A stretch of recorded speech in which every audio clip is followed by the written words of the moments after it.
Hello, bonjour à tous. Je voudrais partager auprès des dessinateurs en herbe particulièrement, ce ne sont pas forcément de très grands génies, désolé pour votre ego, hein, mais j'ai fait la découverte d'une application qui est vraiment géniale pour les dessinateurs qui font par exemple de la bande dessinée, qui, disons, ils sont pas forcément satisfaits de la perspective d'image, disons que tout est bien harmonieux, donc les lignes de fuite, tout ça, ils ont fait tout ce qu'il fallait, hein. Bon, peu importe la méthode qu'ils ont utilisée, mais pour quelqu'un qui est satisfait de sa composition, par exemple ici, c'est une illustration de Michel Thomas, une peinture, la composition elle est géniale, mais ça pourrait arriver que l'auteur a envie, il n'est pas très satisfait de l'angle de vue, il aurait plutôt envie que ce soit un peu plus tourné sur la droite, sur la gauche, à quelques degrés près, les vrais perfectionnistes, ils me comprendront.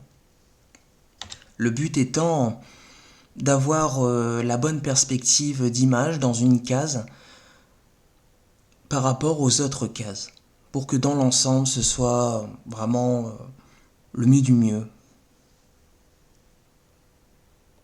Alors cette application se trouve sur huggingface.co, ça s'intitule Zoedept. Alors pour ceux qui font de la 3D, ils vont comprendre. Parce qu'en fait c'est ça, c'est juste, vous avez votre image, votre angle, qui est assez frontal par exemple, et vous avez envie que le personnage soit un peu tourné dans un sens ou dans l'autre. Donc l'image, qu'elle vienne de vous, ou comme ici c'est juste pour vous montrer, une illustration qui n'est pas de moi, vous pouvez faire de la recherche pour dire, bah voilà, c'est mon personnage va avoir une pose similaire et je sais pas quel angle prendre pour le dessiner. Et là, ça peut donner des idées. Donc ici, vous avez ce qui est en premier plan est blanc, gris, c'est entre le premier et second plan en fait. Et là ici, moi, j'utilise cette partie-là, c'est 2D Image to 3D Mesh. Donc il suffit de cocher Keep Occlusion Edge de préférence parce que sinon ce qui est en premier plan va être détaché de l'arrière-plan par un trou. Donc je vais vous montrer quand même. C'est pas, de toute façon c'est assez rapide et c'est gratuit en plus. En direct comme ça, vous voyez, sans coupure. Vous voyez les parties blanches, c'est peu dérangeant. Le principe c'est de décalquer en fait par-dessus en changeant l'angle selon vos besoins.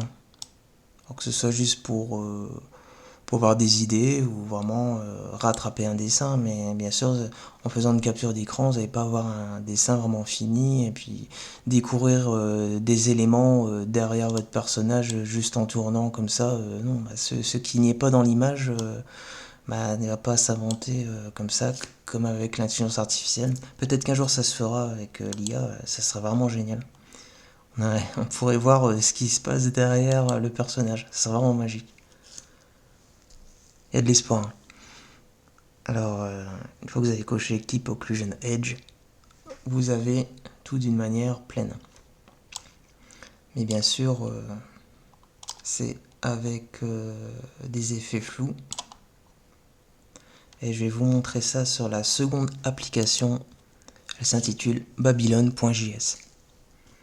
Alors déjà ici vous avez déjà un résultat assez différent de ce qu'on avait importé. Vous voyez, c'est vraiment waouh. Même pour vous amuser, hein, vous allez voir votre personnage en 3 dimensions. Et ce qui est intéressant, bon, ici vous avez les parties floues par rapport, comment dirais-je, au relief.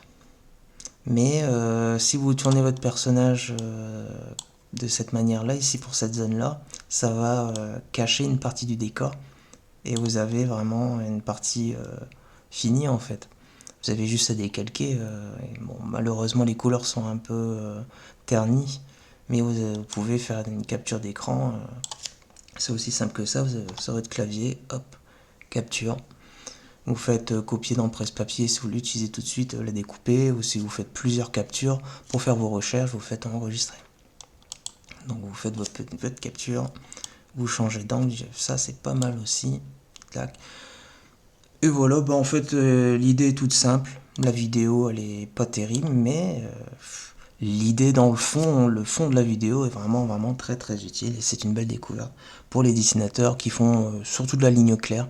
Moi, je vous conseille de mettre des images très très nettes parce que le peu qu'il y aura des défauts, par exemple du photo bashing, ça va être assez dégueulasse quoi. S'il n'y a pas de retouche par derrière pour lisser. De toute façon, même l'image pure, d'après ce que j'ai pu voir, ça fait assez mauvais. Mais si c'est pour démarrer sur de l'image, on va faire une composition en photo bashing, pour faire ensuite du dessin au crayon, bon là c'est ok. Par contre, voilà, quand vous allez utiliser votre logiciel de dessin, vous n'allez pas pouvoir utiliser cette application-là par derrière. C'est pour ça qu'il va falloir vraiment faire des captures d'écran, les découper, faire votre cadrage et la placer dans votre gaufrier de votre planche. Voilà, j'espère que je me suis bien expliqué et que vous avez vraiment fait une très belle découverte. Allez, ciao!